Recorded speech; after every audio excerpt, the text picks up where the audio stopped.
The spring of 1945 in Germany brought not the joyous chorus of peace, but the heavy, almost deafening silence of aftermath.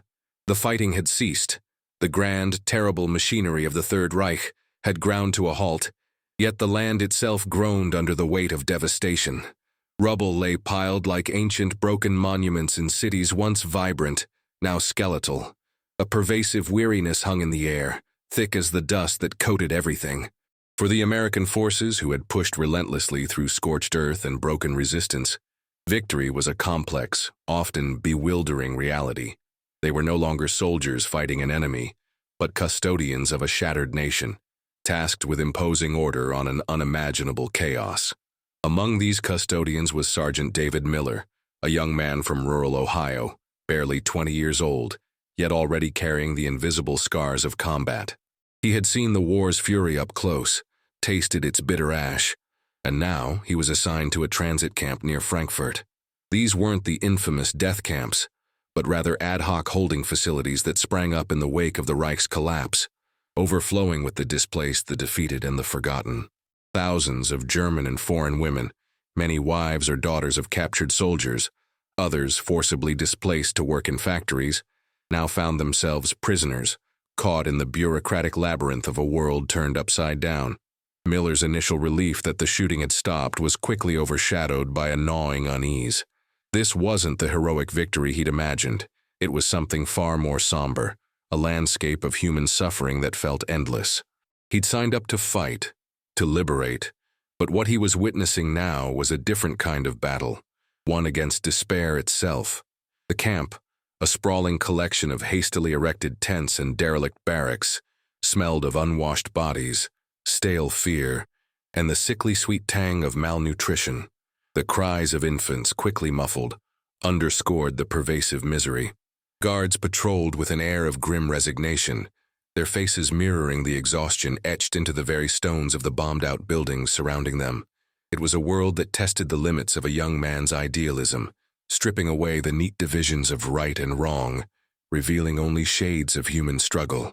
Inside the perimeter, the scene was a brutal tableau of human endurance stretched to its breaking point.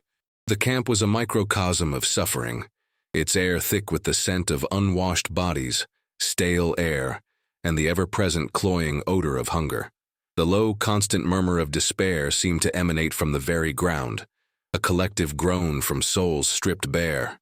Sanitation was rudimentary at best, and the spring air, though warming, still carried a chill that seemed to seep into the bone, amplified by the thin, ragged clothing of the inhabitants. Overcrowding was rampant, with women and children huddled together in makeshift shelters, their eyes dulled by an unending procession of hardship. Sergeant Miller walked the muddy pathways, his boots sinking slightly with each step, the squelching sound a stark punctuation to the muted lives around him. He saw women of all ages, from the young, barely out of girlhood, to the elderly, their faces a map of wrinkles carved by hardship and fear. There were women who had been factory workers, their hands still calloused from forced labor, now idle and trembling. Others were the wives and daughters of German soldiers, their fate inextricably linked to the men who were now either dead, captured, or missing. They were not a uniform enemy, as propaganda had once painted, but a mosaic of victims, each face telling a silent, tragic story. What struck Miller most vividly was the profound vulnerability of the women. Many had been separated from their families, their networks of support shattered. This isolation, coupled with the dire physical conditions, made them uniquely susceptible to illness and deep psychological distress. Their eyes, once perhaps bright with hope or defiance, now held a vacant, resigned stare, a slow surrender to the relentless grind of their existence. The meager food rations, a watery soup, a small piece of bread, were barely enough to sustain life, let alone rebuild shattered bodies and spirits. The insidious creep of starvation was visible in their gaunt faces, their sunken eyes, the way their movements were slow, deliberate, conserving every ounce of precious energy. Disease, a silent killer, moved freely through the crowded camp, picking off the weakest. The sight chipped away at Miller's resolve, transforming his initial revulsion into something far more personal and unsettling. One afternoon, as a weak sun struggled to pierce the gray, overcast sky, Miller's patrol brought him to a section of the camp where the conditions seemed even more severe. He noticed a group of women, huddled against a crumbling wall, their forms barely distinguishable from the shadows they cast. They were severely debilitated, some unable to stand, propped against each other in a tableau of shared misery. Their movements were agonizingly slow, each breath an effort. It was there, amidst this profound degradation, that his gaze landed on one woman in particular. Her name, he would later learn, was Eleanor Schmidt. She was older than many of the other younger women, perhaps in her late 30s or early 40s, but her emaciation made her seem ancient. Her clothes, though meticulously patched, hung loosely on her skeletal frame. Her dark hair was matted, streaked with gray, and her face, once likely soft and expressive, was now a mask of bone and stretched skin. What truly arrested Miller, however, was not just her physical state, but the profound, almost spiritual emptiness in her eyes. It was a vacant stare that seemed to look beyond the camp, beyond the present, into an abyss of irrecoverable loss. He knew instinctively that she was one of the war widows, a woman who had already lost everything, her husband, her children, her home, and was now losing even herself. Her stillness, her utter lack of reaction to the meager offering of water a fellow prisoner gave her, conveyed a despair so deep it seemed almost insurmountable. This was not just physical suffering. It was the slow, agonizing death of hope, a human spirit slowly extinguishing. And it was this sight, this silent, profound surrender, that caught Sergeant Miller's eye and refused to let go. Sergeant Miller watched Eleanor for what felt like an eternity, though it was likely only minutes. His initial unease had morphed into a churning outrage, a moral knot tightening in his gut. He had witnessed countless atrocities during the war, seen bodies broken and lives extinguished in a flash of gunfire. But this slow, systematic erosion of human dignity, this quiet surrender to despair, was a different kind of horror.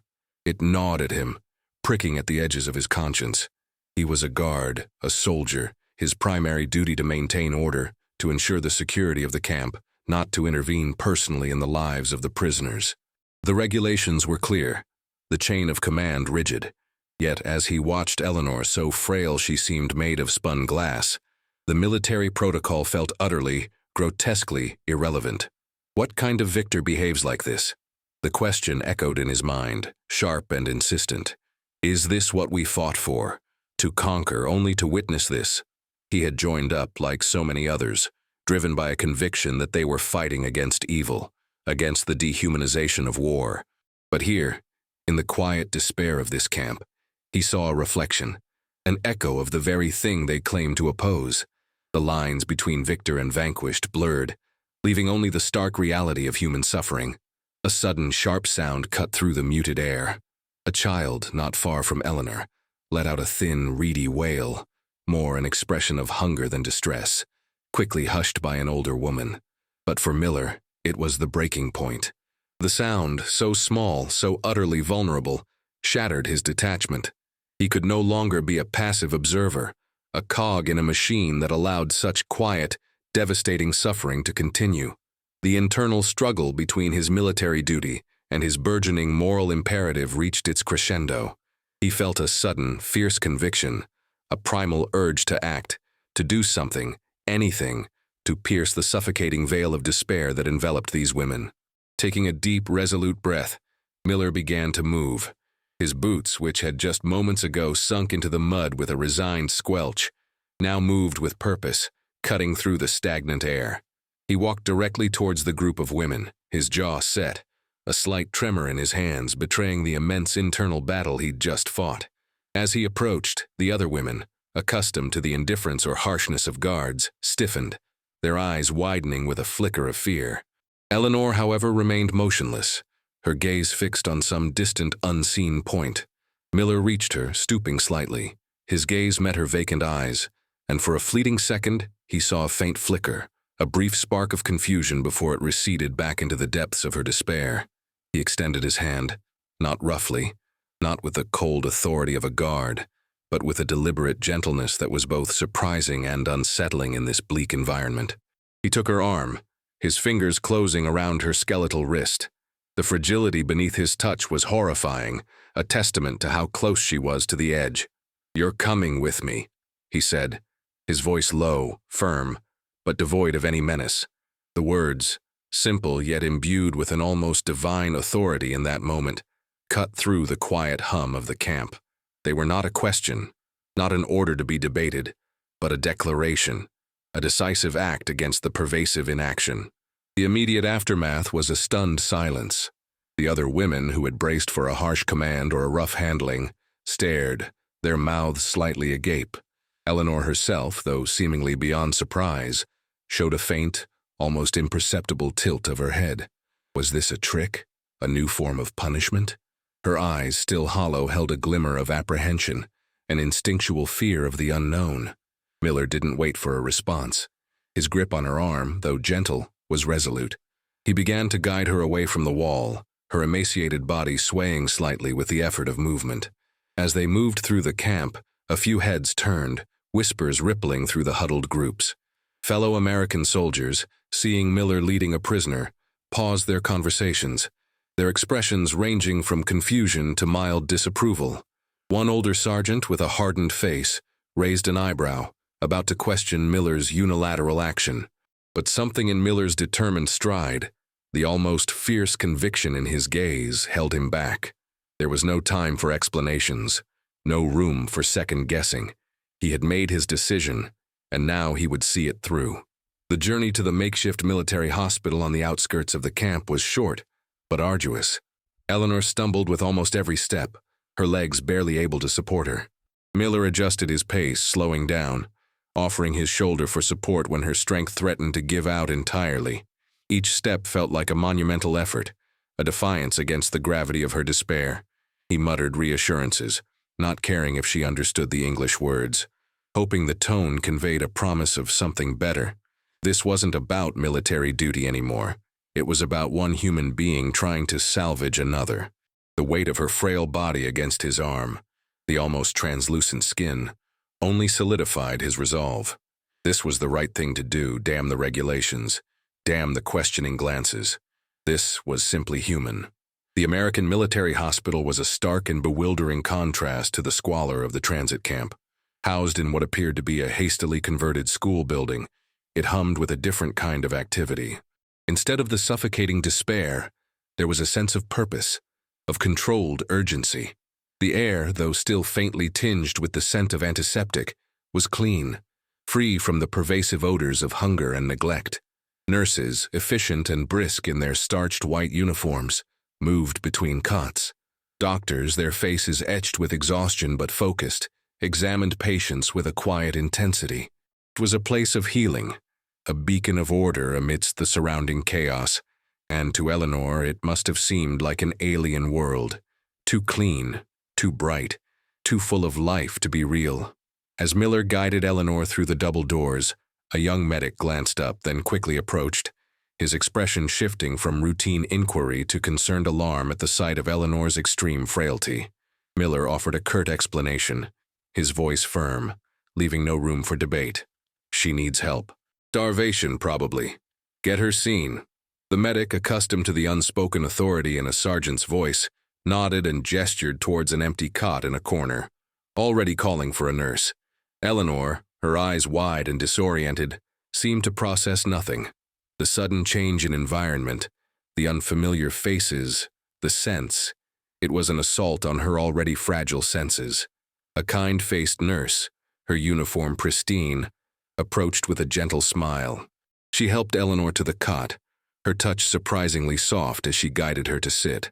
Her voice was low and comforting, speaking in German, a language Miller barely understood but whose compassionate intent was unmistakable. She began to ask Eleanor questions, gently checking her pulse, observing the hollows in her cheeks, the prominent bones. Moments later, a bowl of hot soup was placed before Eleanor.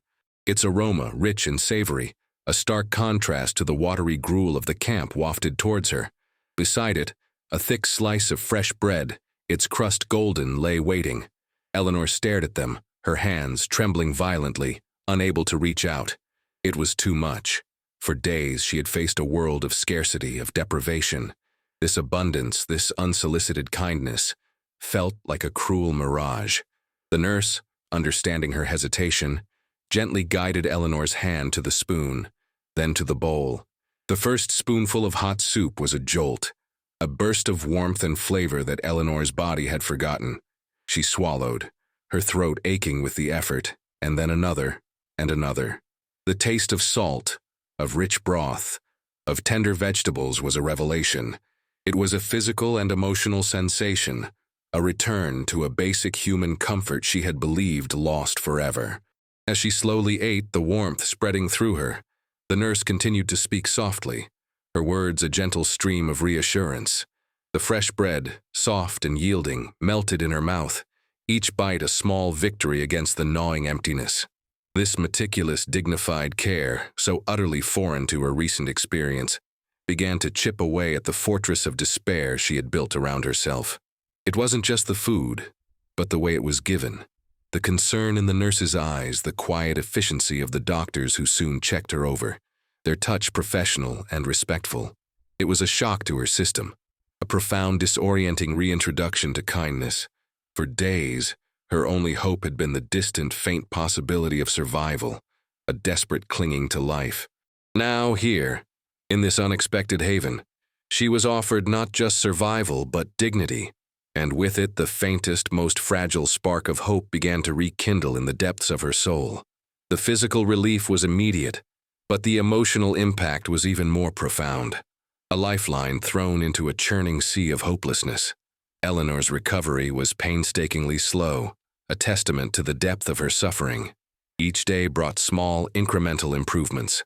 The hot soup and fresh bread were supplemented with other nourishing foods, carefully introduced to her starved system.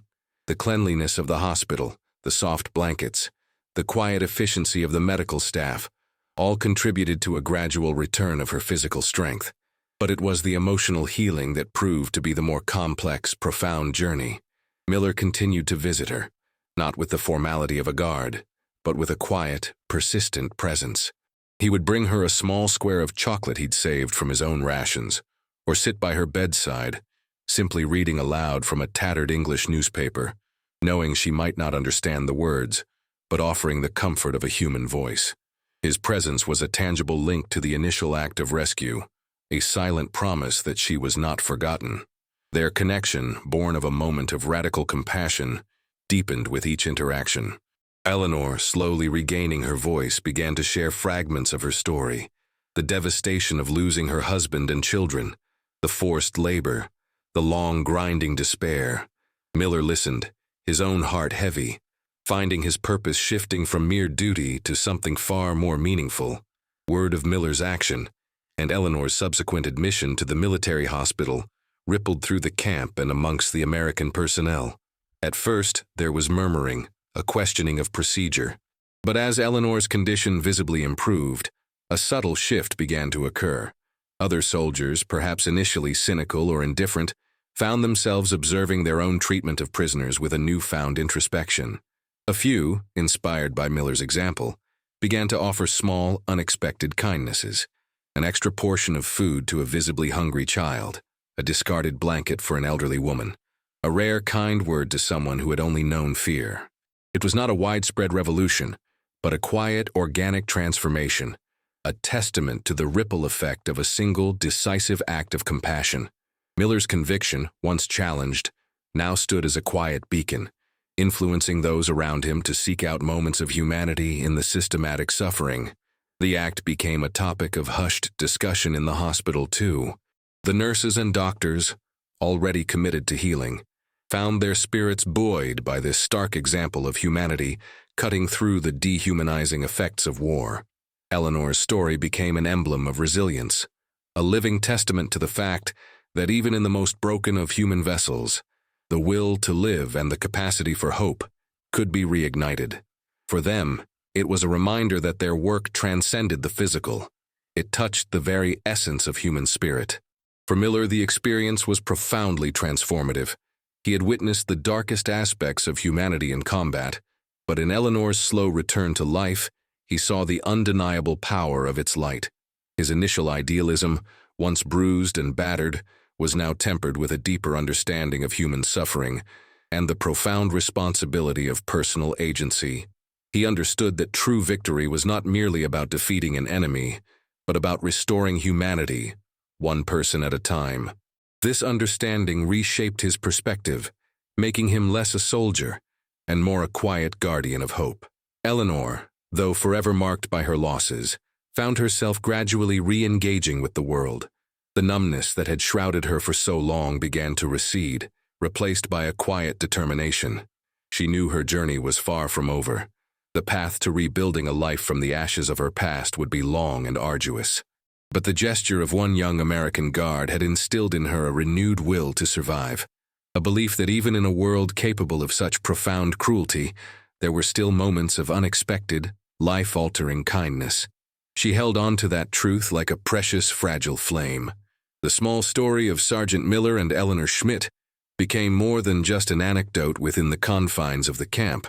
It became a powerful, albeit quiet symbol of how, even in the final, brutal chapters of World War II, amidst the vast landscape of destruction and despair, compassion could still flourish. It was a stark reminder that the human spirit, though capable of immense depravity, also harbored an inextinguishable capacity for empathy, for individual acts of defiance against the tide of collective suffering. In the grand tapestry of history, their story might seem insignificant, a mere footnote, but its legacy endured in the lives it touched, in the small unseen shifts it inspired. It underscored the profound truth that humanity is not just a concept, but a lived experience, forged in moments of connection, however fleeting. It was a testament to the enduring power of one person's choice to see another's suffering and to act. Years later, Sergeant David Miller, now a civilian, carried the memory of Eleanor with him not as a burden, but as a guiding principle. The war had changed him, as it had changed everyone, but this particular encounter had etched itself deep into his soul, a constant reminder of the fragility and resilience of life, and the profound responsibility that comes with being human. He would often reflect on how the simple phrase, "You're coming with me," delivered at a moment of utter despair, had held the power to bridge the chasm between enemy and ally, between despair and hope. It was a small act, born of a young man's outrage, yet it blossomed into a profound testament to the enduring power of decency. Eleanor, after a long and arduous journey of physical and emotional rehabilitation, eventually found a new, quiet life. She never forgot the face of the young American guard who had pulled her from the precipice, nor the feeling of warmth from the first bowl of soup. These were her anchors, her proof that kindness could exist even when all else crumbled. Their story serves as a poignant reminder that while war may tear societies apart, it is the individual acts of compassion that begin the slow, arduous process of stitching them back together. It is in these moments, often unnoticed by the grand narratives of history, that the true spirit of humanity finds its most powerful, enduring voice. The world had been remade in fire and blood, but the gesture of one man had shown that it could also be rebuilt with the quiet, transformative power of care. One life, one choice, one act of profound humanity at a time. What do you think about this moment in history? Share your thoughts in the comments below. If you found this story compelling, please give it a like, and don't forget to subscribe to the channel for more untold stories.